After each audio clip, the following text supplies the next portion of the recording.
Isang mapagpalang araw po sa inyong lahat mga kaagapay. Muli nagbabalik ako po inyong lingkod, si Kaagapay Mark. Bali ngayong araw, babalikan natin yung pamilya ni Kuya Lawrence. Noong nakaraan lang galing ako dito, kaya lang wala si Kuya Lawrence. Nagpa-confine sa Lucena.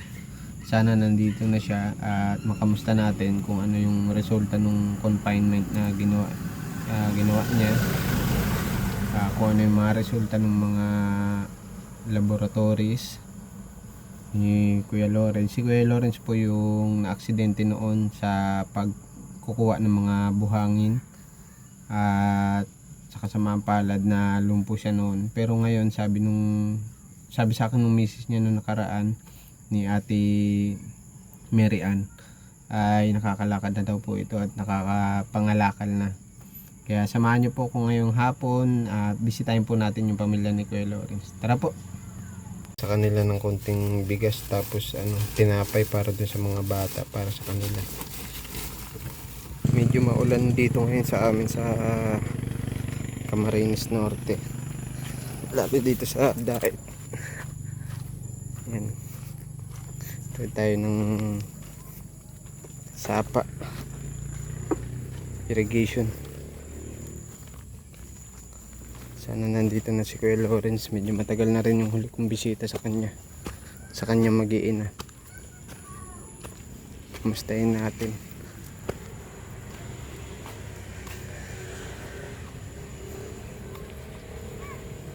Ito yung mga anak ni Kuya Lawrence.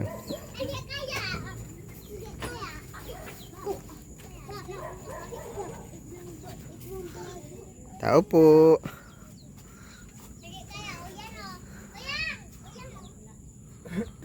Kuya Lawrence, kamusta ka? Long time no see. Nakakalakad na nga si Kuya Lawrence. Kaya mo kahit walang tungkod? Natumba ka? Paano pag tumatawid ka sa ilog? Tungkod lang din. Tungkod lang din? Oo. May dala ko dito ng bigas. Tas tinapay. Sige na Toy, kunin mo Toy. Mabigat yung bigas ha. Tinapay Kain na kayo, sige na. Kamusta? Nung nakaraan galing ako dito, nakwento sa inyo ni misis mo. Galing nasa Lucena po ako noon. Anong nangyari? Nagpagamot po kaya ako dun. Oo. Sabi sa kwento mo nga kung anong nangyari sa iyo, ba't ka napunta doon ulit? Ano po, yung na siya rin. May doon po kasi ako acidic. Doon ako Acidic daw. kay mama. Acidic? Kumain ako ng saro. Nag-acute na daw po yun, kaya pala nagdudugo na yung Naduman ako kay mama. Nag-acute na yung acidic mo. Kaya nagdudugo na yung pag-ihi mo. Yun nga yung kwento sa akin ng misis mo. Sino kasama mo doon, kaibahan mo? Yung ate ko po na sa Lucena. Tiga doon siya. Okay, may natuluyan ka man. Ngayon, kamusta? Nagagamot ka pa? Kunti na lang po yung ko dyan, para makabili. Anong gamot? Anong gamot yung iniinom mo? Yung marami pong yung siya. Ito si panganay mo Makain na kayo.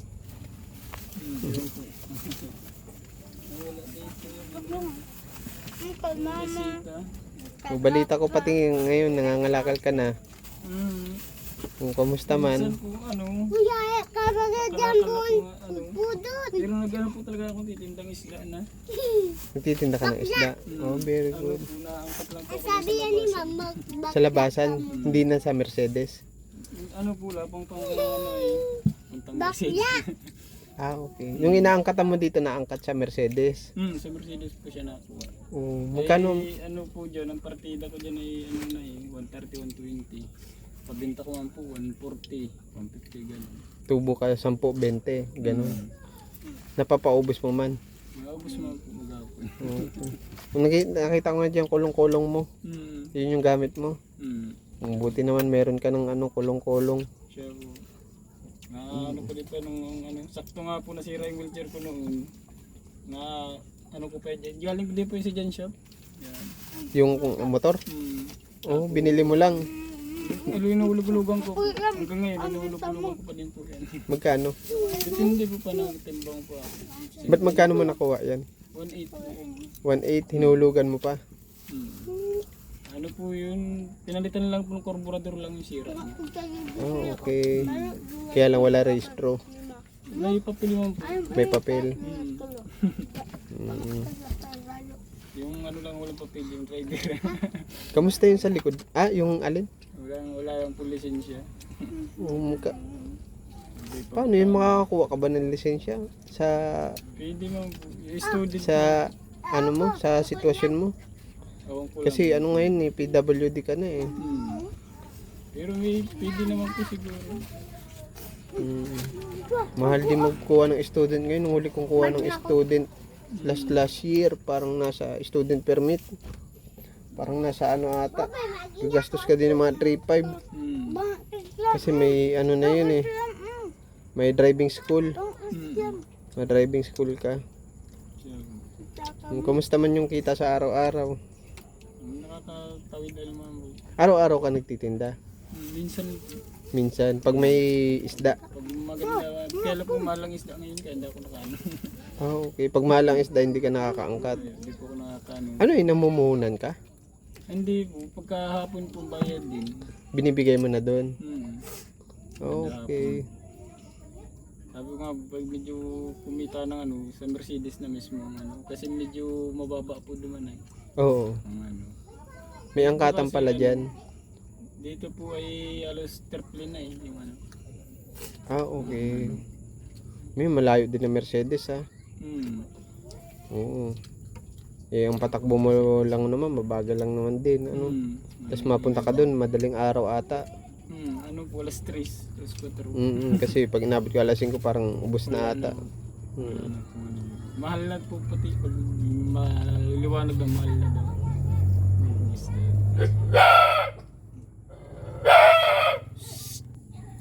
Eh, yung ano, yung kinumusta man ng doktor yung sitwasyon mo, kung ano nangyari sa'yo?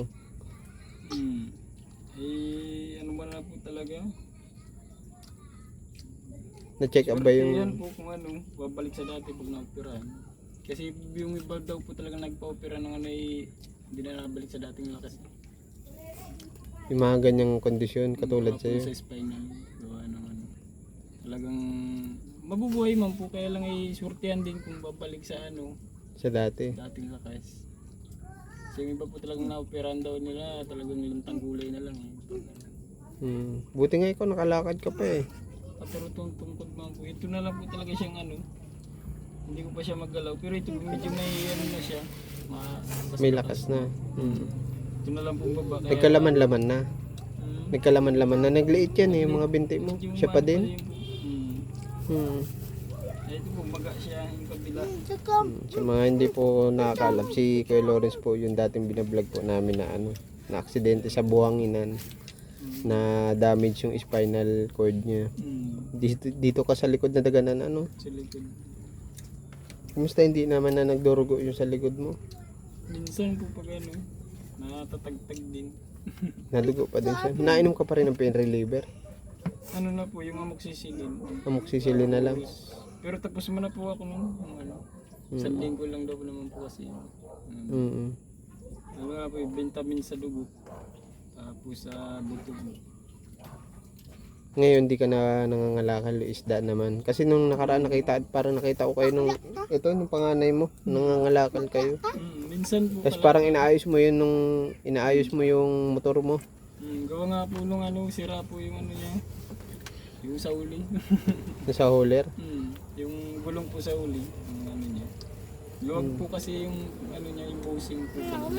Tagilid po siya habang natakbo na. Sa side wheel. Ah, okay. Tagilid. Baka bearing na ano. Kamusta asan yung yung na balitaan ko rin yung pumanaw pala yung bunso mo ano. Yung sabi sa akin ng misis mo sa pneumonia daw. Naka isang taon na ba? Nung ano po, 27, nitong 27. August 27. Wow. Si Si Bibi ano? Mirabela po. Mirabela. Hmm. Ilan na lang itong anak mo? Tatlo na rin. Tatlo? Hmm. Pang-apat yan si Mirabela ano? Hmm. Ilan taon siya nung pumanaw siya? Mag-iisang taon pa lang po. Mag-iisang taon. Hmm. Hindi lang naagapan yung ano niya. Hmm. Birthday nga po siya ngayong 18. September 18. Inahandaan ko din na kahit para panis.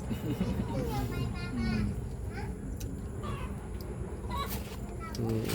Sa bayan po yan, ito 27 naman po yan. Ay ano 23. Yung panganay. Pag 27. Ito si panganay. 23 po. Bali ngayon, ikaw pa rin yung kumakayod sa inyo. Kasi yung si Mary, Ate Mary Ann naman, nag-aalaga dito sa mga anak mo. Ate Sundo, buti nga nag-aaral. Itong mga anak mo ano. Diretso pa din po sila. Hindi man nahinto. Nag-aaral pa din sila. Wala silang pasok ngayon. Yung pangalay ko lang po kanina. Maulan. Maulan kanina. Malayo itong school ng bata eh. Sa ano pa ito? Doon pa sa una-unahan. Hindi ko nga po naihatid kanina sa walang gasolina. Walang gasolina yung motor. Ano po palang Buti nga may nagka-ano ka na yun, nagtaba-taba ka na. Kuya, akin bagayan. Kaya lang yung sa upper mo lang ano, yung sa mga binti mo hindi na talaga nagkalaman-laman masyado. Tigtapo ni Mama Sarami ay. Anong tungkod ginagamit mo? yung dyan, yan lang po yung nasa labas. Nakasabit po dyan. Ay ito, tungkod na ano lang. Galing binigay lang din po yun sa Gen Shop. Wala kang follow-up check-up sa Lucena? October po kung makano ako October. Para do sa acid mo? Mga October to po. Dapat tayo makabalik ako din. Kaya lang ay baka hindi po ako makapunta. Walang panggastos? Wala po akong maiiwan din dito. Magkano yung mga kailangan mo kung sakali? Kasi po pumasahe ko ano lang, 395 po pumasahe ko. Tansya mo, magkano pang ano mong gastos mo? Eh doon po, pagdating ko doon, wala lang po problema sa pagkain nyo sa gamot lang. Siguro mga ano lang din. Hindi ko rin po ano yun kung magkano yung nabibili ng gamot eh. Kasi mahal din eh. Yung sa mga ano na po kasi ito, yung sa mga butas ano, yung mga litid sa buto. Sana makagawa tayo ng paraan para at least tuloy-tuloy yung follow-up check-up mo doon ano. Sa October 2 po ang balik ko doon. Ngayong October ano po. October 2. Kasi wala rin pagkain mag-iinam mo rito. Kailangan mo rin mag-iwan. So, sige Kuya Lawrence, mapunta na din ako ha. At Maraming salamat po. oo, walang ano man po, pasensyahan mo na ha. At sana sa sunod na bisita ko may maganda akong balita, matulungan ka namin doon sa ano mo. Salamat po. Sa pamasahe mo doon sa October to, ang balik mo ano. October 2 po. Para tuloy-tuloy yung pagpapa-check up mo. Okay, Kuya Lawrence, salamat ha. Ingat kayo palagi, God bless sa inyo ha. Bye bye mga bata. Bye-bye po. Ingat lagi. Na Kuya Lawrence.